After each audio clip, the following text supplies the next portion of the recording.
In February 2003, Antwerp, Belgium, a city known as the diamond capital of the world, became the stage for one of the greatest heists in history.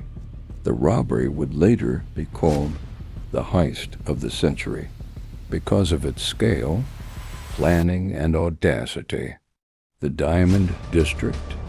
Antwerp's Diamond District is a fortress-like neighborhood 4 square blocks under, 24-hour camera surveillance, heavily guarded with police presence.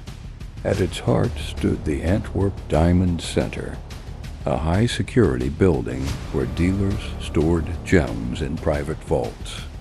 In its underground vault alone, hundreds of millions of dollars worth of diamonds, gold, and jewelry were kept safe, or at least that was the belief.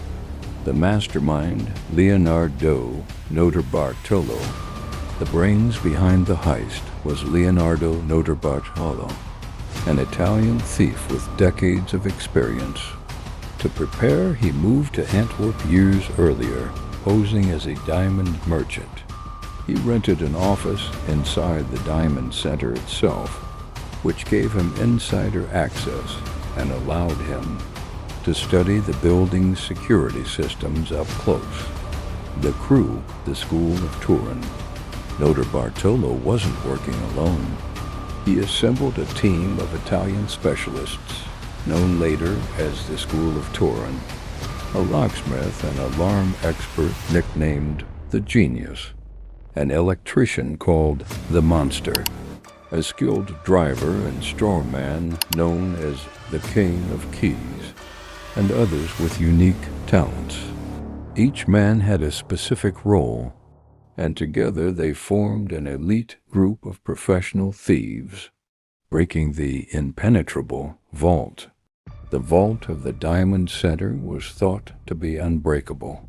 It had infrared heat detectors, seismic sensors, magnetic fields, 24-hour cameras, and a massive steel door with 100 million possible combinations.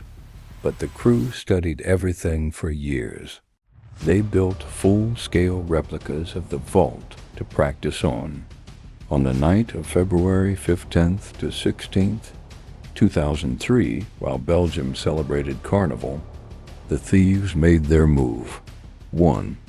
They disabled security cameras using black plastic bags. 2. They bypassed the heat sensors with a clever trick, spraying women's hairspray to temporarily blind the infrared detectors. 3.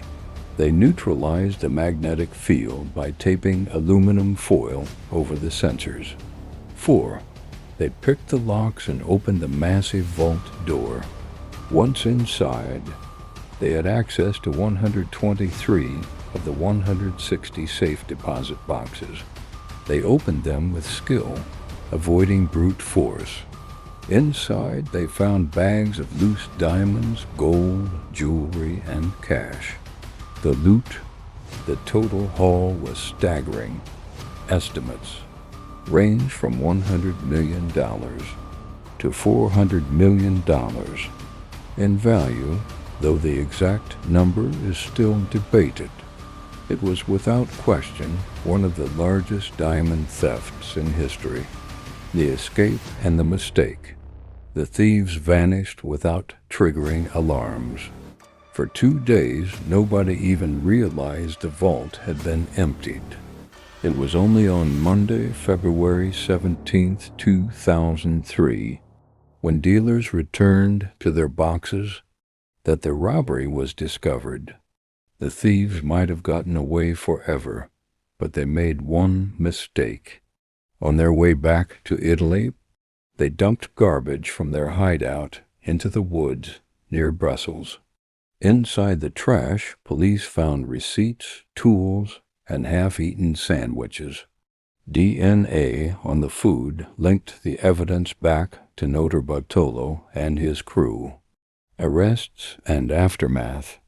In 2003, Belgian police arrested Leonardo Notarbartolo and several of his accomplices. Notarbartolo was sentenced to 10 years in prison, though he served only part of it. But here's the twist.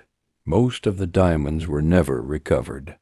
To this day, authorities estimate that over $100 million worth of gems disappeared into the black market.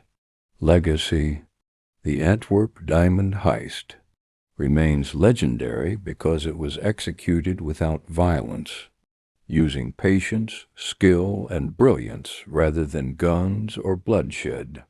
It showed how even the most secure places in the world could be infiltrated with enough planning.